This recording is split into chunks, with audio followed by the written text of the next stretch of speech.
Depuis plusieurs semaines désormais, les habitants de Pierre-Bénite et d'Oulin expriment leur mécontentement à l'égard du projet de fusion de leur ville. Ils protestent sur la méthode employée par les deux maires, car c'est effectivement par voie de presse qu'ils en ont été informés le 23 février dernier. Cette fusion n'a jamais figuré dans les programmes électoraux des deux maires. La liste de la maire d'Oulin était même qualifiée de 100% d'Oulin.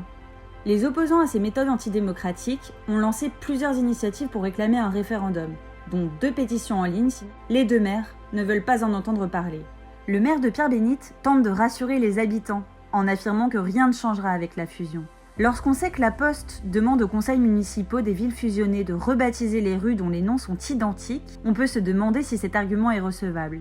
Il n'est d'autant moins recevable lorsqu'on sait que les deux maires ont annoncé l'augmentation des impôts pour les Pierre-Bénitains et leur diminution pour les Oulinois avec la fusion. Se trouve aussi la question de l'inégalité de l'endettement des deux villes. Pierre-Bénite est actuellement très peu endetté, alors qu'Oulin est 7 fois plus endetté et doit encore restructurer le quartier de la Saulée, qui va nécessiter des financements conséquents. Le maire de Pierre-Bénite tient le même discours aux agents municipaux en disant que rien ne changera.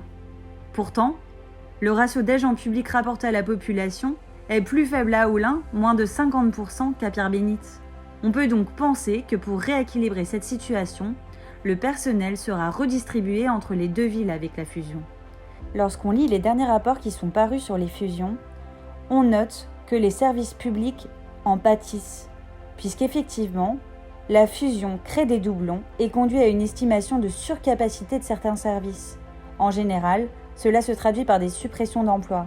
L'agrandissement de la commune et la réorganisation du travail entraînés par la fusion peuvent détériorer leurs conditions de travail. C'est en 2010, avec la réforme des collectivités territoriales, que le statut de commune nouvelle a été créé, suite à une campagne idéologique et médiatique visant la réduction des dépenses publiques des collectivités, accusées d'être un millefeuille. Les objectifs politiques et économiques sont développés dans le rapport Malvy-Lambert de 2014 qui indique clairement que la commune nouvelle est une simplification institutionnelle, source d'économie. Pour motiver les maires d'entreprendre la fusion, la loi garantit le maintien de la dotation globale de fonctionnement, appelée DGF, pendant 3 ans. C'est l'argument principal développé par M. Jérôme Moroge et Mme Clotilde Pouzère pour la fusion. Pierre-Bénite deviendra au 1er janvier 2024 une commune déléguée.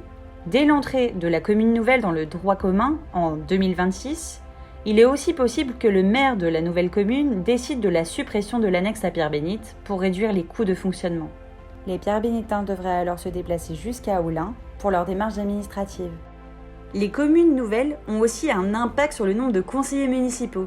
Selon les chiffres dont on dispose, en 2020, la réduction du nombre de conseillers municipaux pour les villes nouvelles déjà existantes était de 40%.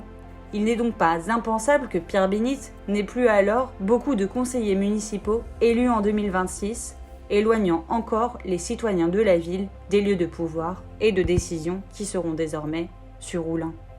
Pour faire face au déni de démocratie dont ont souffert les Pierre-Bénitains, les partis de gauche de la ville ont choisi d'organiser une votation citoyenne du 8 au 18 juin prochain dans vos quartiers de Pierre-Bénite. N'hésitez donc pas à venir vous exprimer sur la fusion.